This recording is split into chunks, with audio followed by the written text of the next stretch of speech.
Hi, everybody. My name is Neil Thompson. I am the founder of Teach the Geek. It's an online platform for science and engineering professionals. The first offering of the platform is a public speaking course called Teach the Geek to Speak. To learn more about it, you can go to teachthegeek.com. Again, that's teachthegeek.com. Today, my guest is Deb Coviello. Armed with a BS in biomedical engineering, we actually have that in common. I actually have a master's in biomedical engineering. But she uses her extensive knowledge in quality and continuous improvement to help companies grow. And I'm interested to talk to her today to learn more about her work speaking with the American Society of Quality, her self-employment journey with her company, Illumination Partners, and her take on public speaking in general. Welcome to Teach the Geek Interviews, Deb. Neil, thank you so much. I'm excited to speak with you and share my journey because public speaking doesn't always come easy, but it is so, so important when you're in that technical space and needing to get across a message. So thank you for inviting me. I'm looking forward to this conversation. Yeah, same here. So first question, I mentioned in the intro that we both have biomedical engineering in common. So what made you decide to study biomedical engineering? That's a great question. So in high school, I was a biology geek. I took biology. I went to competitions to take tests on biology topics. And then when I went to college, I started out as a biology major. But at that point, then I realized I wasn't sure I was up to going to medical school or a higher level degree. So at that time, I said, let me at least going to an engineering school, get a good 4-year education, and I switched over to biomedical engineering, and it was a great decision. Yeah, same here. So I started off in materials engineering, and that's actually what my first degree is in. It's my second degree that's in biomedical engineering. And yeah, I think that you're right. An engineering degree is way more diverse than I think people give it credit for, because oftentimes Yeah. engineers can do other people's jobs, but other people can't do engineers' jobs. So I know people that are studied engineering, but they work in sales, they work in marketing, they work in any other aspect of a company. I worked in medical devices, but the salesperson can't do engineering, the marketing person can't do engineering, but we can do their job. That is such a great point, and thank you for that, because as an engineer, I'm a generalist. You get great skills in solving problems, working in teams, and really that's the foundation of a lot of the work we do. So myself, yes, I've gone into quality, process improvement, but I can perhaps go into any industry and at least be able to use my geek, take in data, look at the situation, who are the people, what does the process look like, and just problem solve. And I've been able to do work and helping people, to your point, customer service, sales, and other areas. So engineering is just a really, really great foundation. And I've seen a lot of people go to law school, business degrees, just a great pursuit. So I encourage anybody, think about engineering. It's a great, great career. I know you'd said that when you first started school, you were a biology major and you Mhm. reconsidered medical school, but there are engineers that go to medical school too. They do everything. It's a commitment. I commend anybody that continues to go on. There is a tremendous amount of commitment. But I chose to at least go right into industry and then continue my craft, linking up with organizations like American Society for Quality, and that's where we can increase our knowledge, in many different places, whether you want to go into more technical area, design of experiments, or, just problem solving, cost savings. So I went on to get a couple different certifications, and it served me well. Wonderful. So, Yeah. just doing a bit of research on you, I've seen you worked in many industries, electronics, consumer communications, and data communications, just to name a few of them. But now you're working for yourself. What motivated you to give self-employment a try? Wow, great question. And there were many things going on. I mean, I've been working for over 20, almost 30 years, and I've probably been a creative for a long time while working in industry. So even though I was continuing to provide value to, corporate America, solving problems, cost savings, making sure we have good quality and good, safe food for the consumer, I was always creating. I was always thinking ahead on how can we improve how humans or people communicate with each other, or new initiatives. And so I think I had been practicing a lot of that. And I think just came to the decision, I need to stop doing this and do something different, because I just felt so much more energized by taking the problems that I'm solving and putting them in a direction that served others and maybe not in the current situation. So I took a risk on myself, took some time to reflect about, could I provide value to individuals, but then taking my basic skills, my communication skills, and networking, reaching out to people, letting people know I'm here, and finding the right people who, again, using my engineering, can solve their problems. So I took a risk, and I'm fortunate to say I've been in business for myself a year, both providing consulting services, but also providing coaching and helping others to elevate their game. When it comes to the companies that you work for, do you work for certain types of companies, or are you company agnostic? Well, that's a great question. Obviously, one of the things the experts say when you start in your business is go where you know people and you know your thing. So I've been in the flavors and fragrance industry for about 15 or 16 years. It's an offshoot of the chemical industry. So I have a lot of expertise in understanding the kinds of problems and the preventive things that I've been doing there. But again, when you're in the quality space, when you're in the engineering space, I'm still a generalist, but while focusing on the flavors, fragrance, and food industry, the skills that an engineer brings to the table, given a little bit of time to understand that particular business, whether it's electronics, pharmaceutical, you can still apply your skills and move into other industries. So I'm open to anything, but flavors, fragrance, and food is where I'm starting right now. All right. So when it comes to the work, or I guess the services that you offer companies through your Mhm. company, Illumination Partners, what exactly do you provide for them? That's a great question. So I have been approached by some clients that are in a spectrum of problems. Either they're in crisis and they need to fix it, otherwise they'll lose customers, or they're going through a major transition. So there's one particular client that already has a lot of business, but they are forward thinking, said, I need to get a particular food safety certification in order to get more market share. So given that I have that background in quality and food safety, I develop the procedures, the programs, and coach them to achieve certain certifications and get more market share. I'm also working with another client who, again, is not in a bad place. They're producing, they've got great customers, but they're integrating with a larger company. And so sometimes smaller companies, while technically they produce, manufacture good quality products, the process to integrate them into a larger organization sometimes takes external expertise to make sure we connect the people and the processes and the tools, and don't make any assumptions, because I've seen some integrations where if you don't think about people and relationships, making sure that they have all the right support, integrations can go bad. So again, I'll support organizations going through major changes and seeing them through a seamless integration, most importantly, making sure their customers don't see the impact of those changes. When it comes to the work that do you go on site to these companies, or is it something that you can do remotely?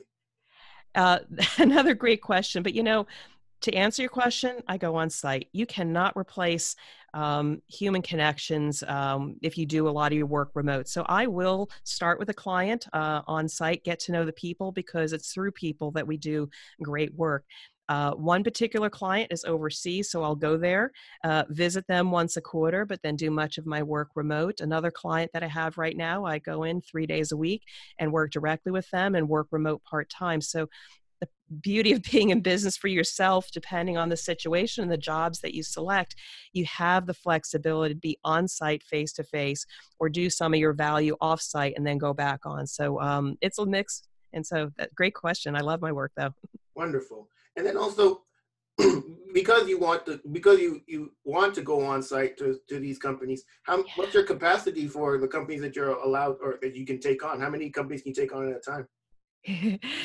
Another great question. So scalability is always on my mind. And right now, I'm probably at about 80% capacity based on that. But it gives me at least that 20% to build my business and continue to network.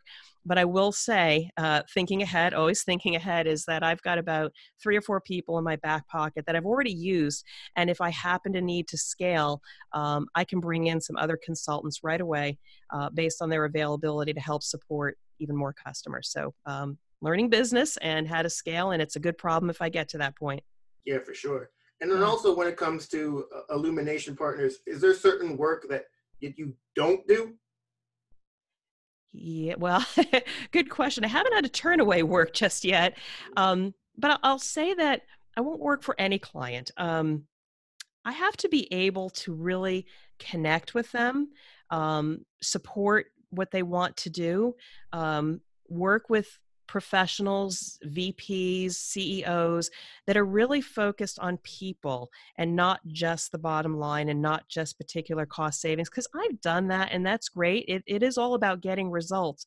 But truly, my target client is one that is focused on people first, making sure they're supported, learn the skills, solve their problems, and move them to a higher level of performance. So I haven't yet turned away work. I'm also not, I don't like to use negatives, but not the kind of person that's just cookie cutter, where I come in, I give my 1 day of services, I teach a class and say good luck. I prefer to customize my work depending on the problem that needs to be solved and leave it up to me to try to figure out how I can serve them. So I really like, those intimate relationships with the client and see where we can take them. So there's no work I won't turn away. Love training, love doing a lot of different things, but so far it's very relationship based. Okay. And I know you said that you've been working at this on your own for a year, about a year now. Is that Yeah. something you've always wanted to do, or is this kind of something that has built up over time? I would say it's a big bang. I never thought I would do this, but life presented itself. I came to this juncture and I stopped working and I knew I needed something to be different. And that something different had been sitting with me for a couple years because I love the work I did as the head of quality for a major flavors company. And it was really great work. And I love seeing the results. But there was something in me in the last 6 months that said something's got to change. I feel like I could do something more to serve people. And it just kind of happened. And then I went with it. So it's okay. I never thought I would be a consultant. A lot of people supported me, weren't sure whether because I was unproven, but I think I have enough success so far that I'm going to continue going with this. I go to a lot of networking events, and a lot of times when you meet consultants, they are typically people that are doing it while looking for their next gig. Are you the type of consultant that actually wants to stay a consultant, or are you a consultant looking for your next gig?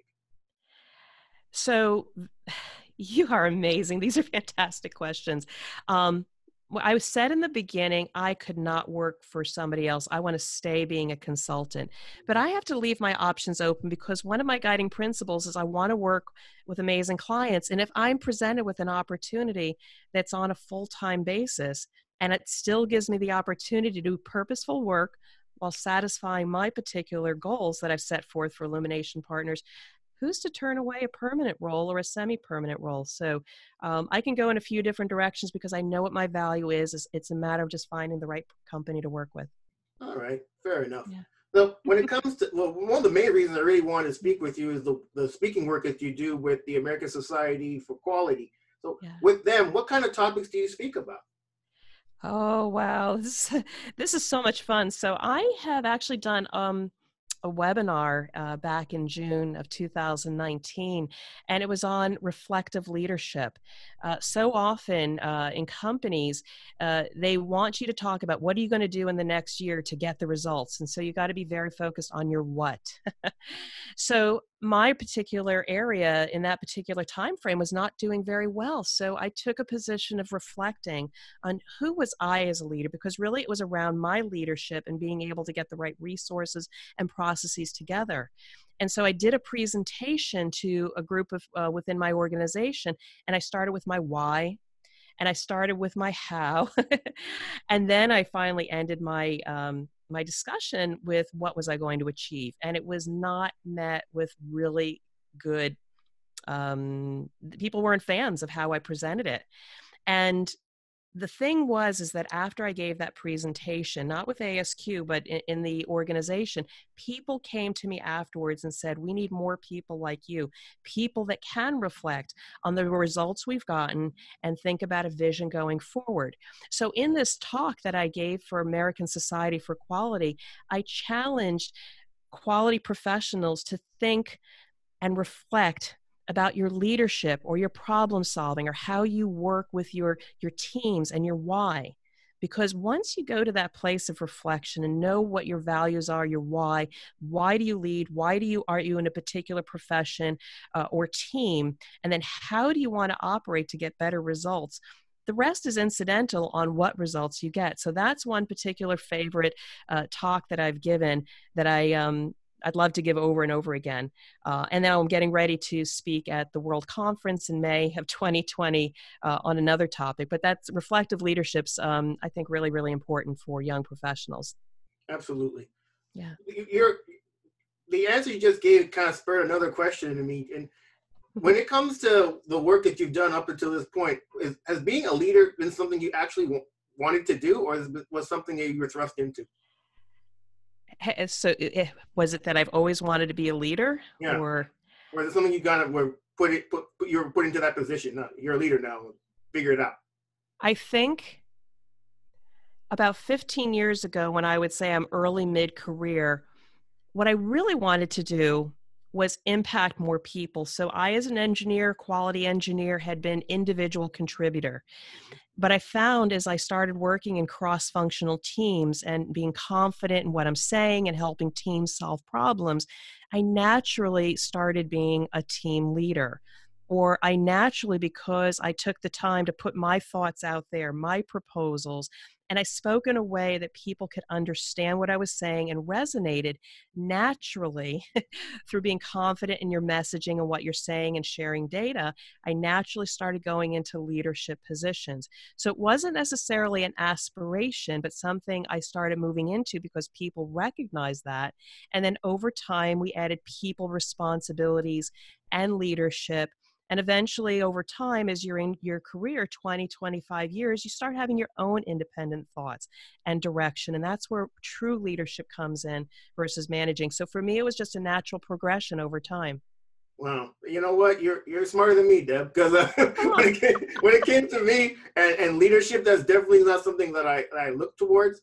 My I guess the benefit that I saw in becoming better and just presenting in front of people was just I didn't want to look like a fool every time I had to do it, because I had to do it every month in front of senior management. So we're talking the CEO, the COO, anyone with C in their name. I was talking in front of them, and I remember those first few presentations. They were horrible. They were embarrassing. I don't even like thinking about them when, looking back on them, because I could see people's eyes glazing over when I was talking, with a whole bunch of slides, just reading them, not really caring what they actually wanted to hear, not trying to engage the audience, using a whole bunch of buzzwords and tech speak that no one else in the audience understood.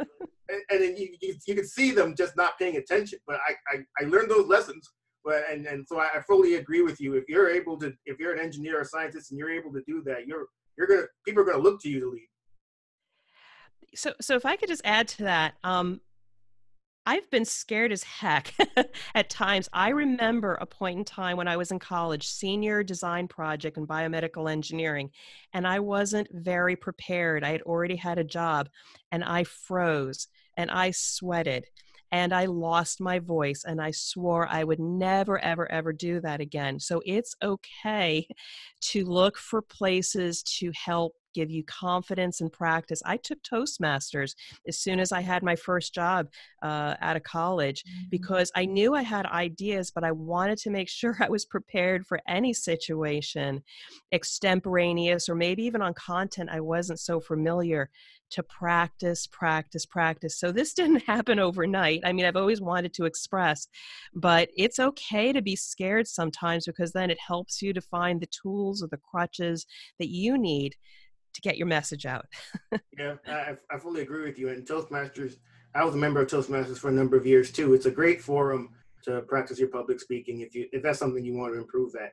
So when it comes to public speaking for you, do you have a process that you use to prepare your presentations? And so what is it? So preparation. I'm an engineer. Nothing better than preparation and having your notes and then distilling it down to the most important points. I mean, we're engineers, we're smart, we prepare, we've got data. So make sure you know your stuff and check it over 2 or 3 times. But I would say then, because we have a tendency to be very complex, get your notes down, use your PowerPoint or whatever your tool is, distill it down and make it even more simple, practice some more. And I would even say go to a place of visualization, simplify it even more, a picture, a diagram, and fewer words. And through that process, that you actually program what you're going to say into your head. So by the time you get to a place where either you're uncomfortable, you don't know your audience, it's all up here. A lot of practice. You know what? I fully agree with you when it comes to presentations and Yeah. the importance of preparation. And also, you mentioned using pictures as opposed to words, and I'm a big fan of that too. And that's definitely something that I think the best presentations I've ever seen have in common is they minimize their text and they maximize the pictures. Because also a reason to do that is when if you have minimal text, people can't read your text and not listen to you. They kind of they're either look here. either they have to listen to you or they have to ignore you. They can't just read the slides and ignore you. They have to pick Yeah. the two things. And I mean, I would say early in your career, early professionals, they may use the presentation as a crutch to help them through their nervousness. But as soon as they start getting confident, I would absolutely suggest start doing less and less, maybe put a few things on a note card over here so you can glance over it, but less is more. So, yep, more pictures. Yeah, for sure. Before your presentations, do you ever get nervous? And if so, how do you deal with your nerves?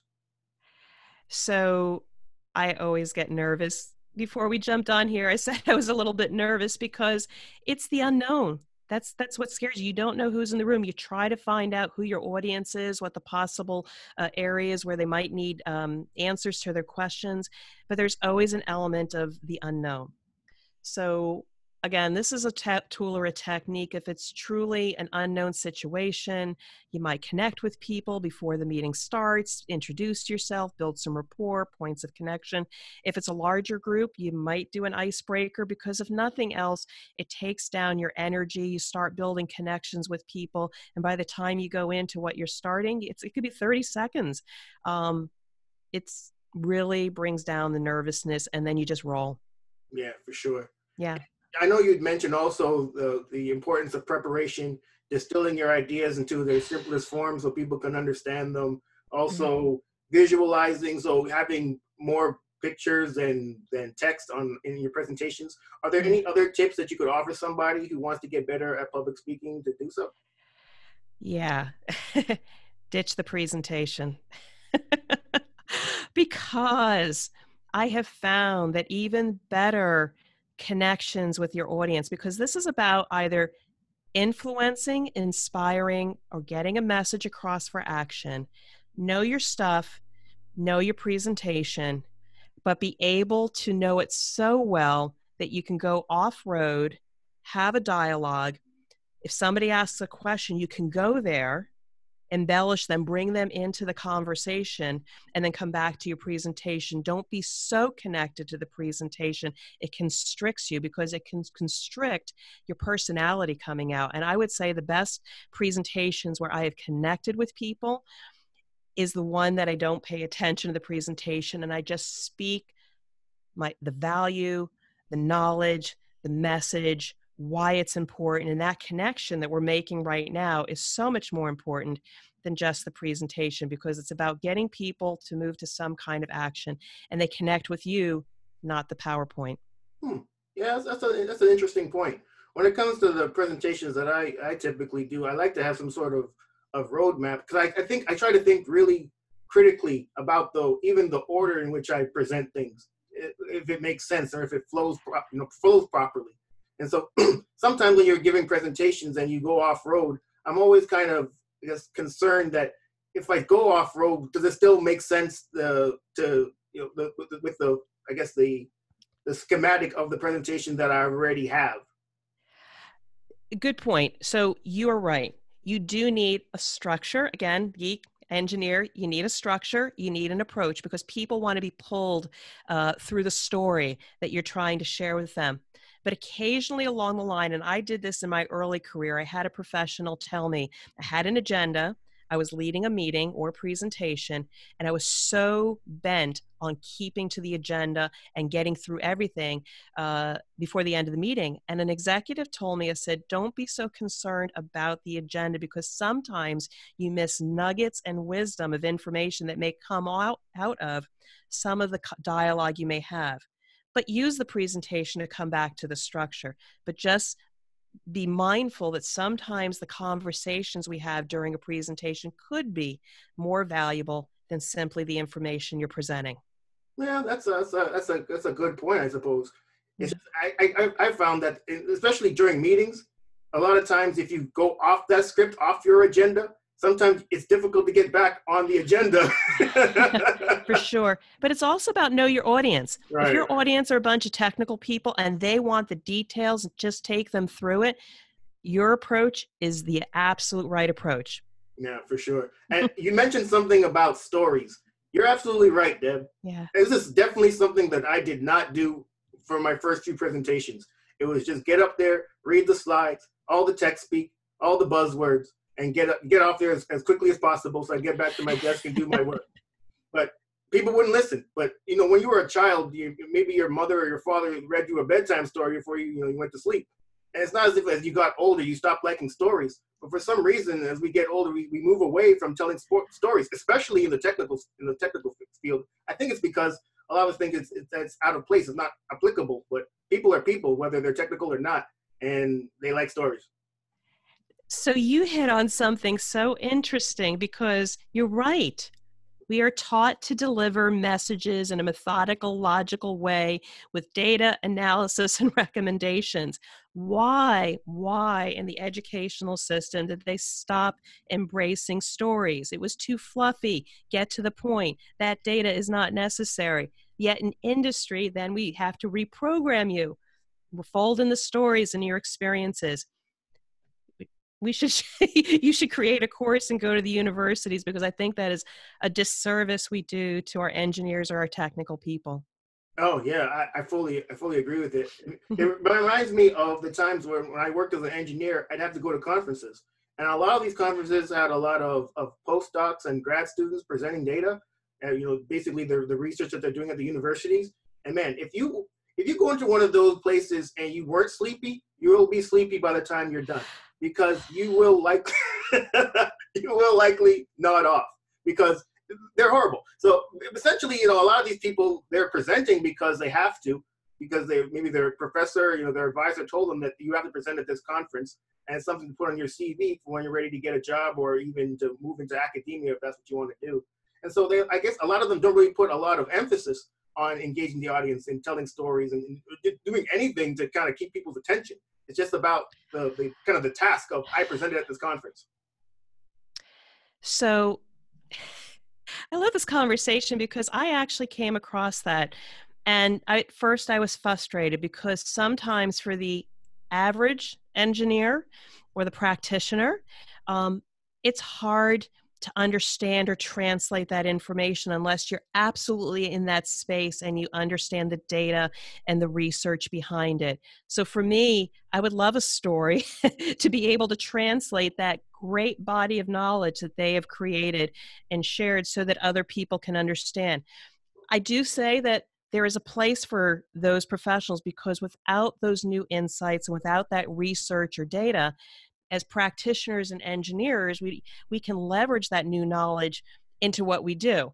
But for the average person, we need translation. But again, I share that frustration.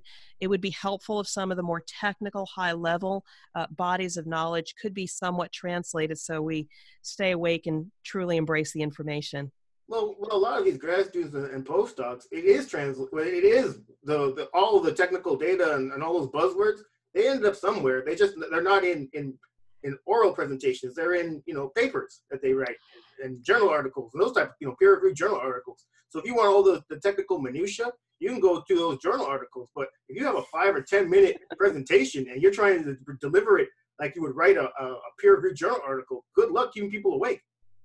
Yeah, I mean, if you work for manufacturing, you've got to speak in the language of business and dollars and cents, and not, on my GC mass spec, we had 55 microns or whatever. No, you have to know your audience. Again, if you have great knowledge and great information, to your point, it means nothing if people don't understand it. Yeah, for sure. Yeah. You're right, Deb. This has been a really interesting conversation. Thank you for engaging with me. And is there anything else that you'd like people to know about anything that you're working on? Oh, thank you for that. Again, I have a website, dropinceo.com. I have a Facebook page, Illumination Partners, Drop-in CEO.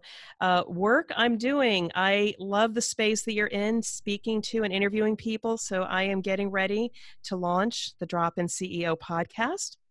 And I'm also generating course content for mentoring early and mid-career professionals so that they can have a higher impact in the great work that they're doing. So looking forward to that in 2020. And I'm excited. This was an amazing conversation, Neil. So thank you so much for all this. Oh, thank you.